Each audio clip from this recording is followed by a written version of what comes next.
Kirk was a Star Trek admiral longer than he was captain of the Enterprise. When you think of James T. Kirk, the first image that probably comes to mind is the man at the helm of the USS Enterprise, boldly going where no one has gone before. Kirk is the quintessential Starfleet captain, daring, charismatic, occasionally reckless, yet always brilliant in moments of crisis. But here's a detail that often slips under the radar, even for die-hard Trek fans.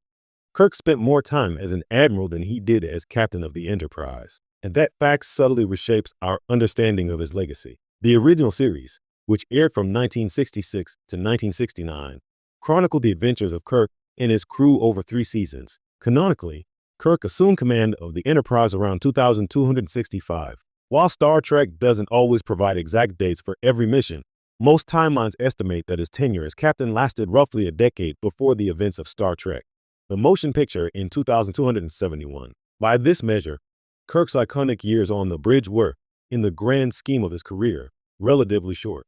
Contrast that with his time in the Admiralty.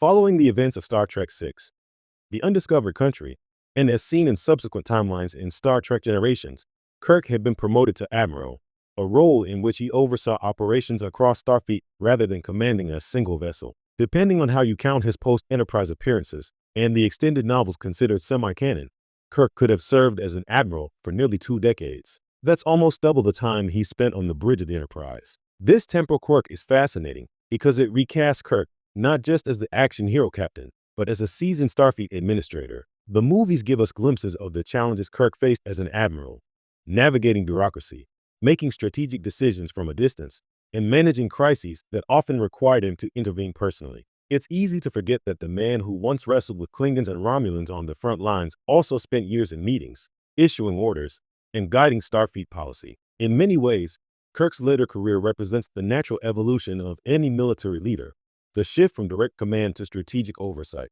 Yet, Star Trek has always preferred to immortalize Kirk as a captain, partly because the allure of a starship under the command of a confident, risk-taking leader makes for better television and movie drama. The narrative of a dashing captain, charting unknown worlds, facing down hostile aliens, and leading his crew through impossible odds, is far more compelling on screen than Admiralty politics. But the fact remains, Kirk's most extended service was spent off the bridge, navigating Starfleet from above. This contrast between perception and reality adds depth to Kirk's character. Fans remember the thrill of his time on the Enterprise, the duels with Klingons, the first encounters with alien civilizations, and the clever solutions to impossible problems. However, his years as an admiral highlight the quieter, more nuanced side of leadership. An admiral must delegate effectively, anticipate crises without the benefit of hands-on involvement, and often make morally complex decisions that affect entire star systems. These are the unseen battles that Kirk fought long after he stopped walking the familiar corridors of the Enterprise.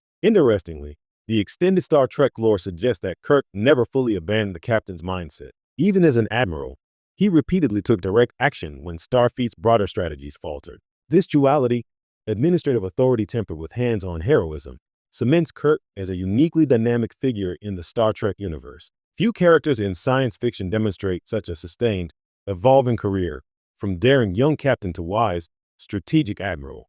From a storytelling perspective, the fact that Kirk was an admiral longer than a captain underscores one of Star Trek's central themes: the longevity of influence versus the brevity of glory. His adventures on the Enterprise are iconic precisely because they were intense, focused, and concentrated into a relatively short period.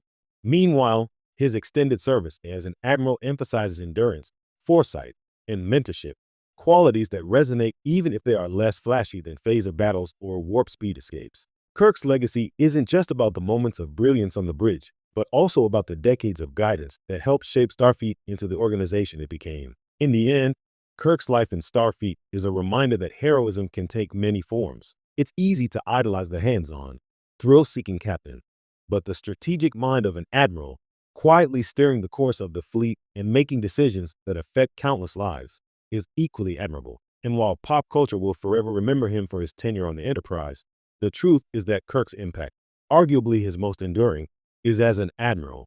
So next time you picture Kirk standing boldly on the bridge, phaser in hand, remember, the years he spent directing Starfleet from the Admiralty chair were even longer, filled with challenges that,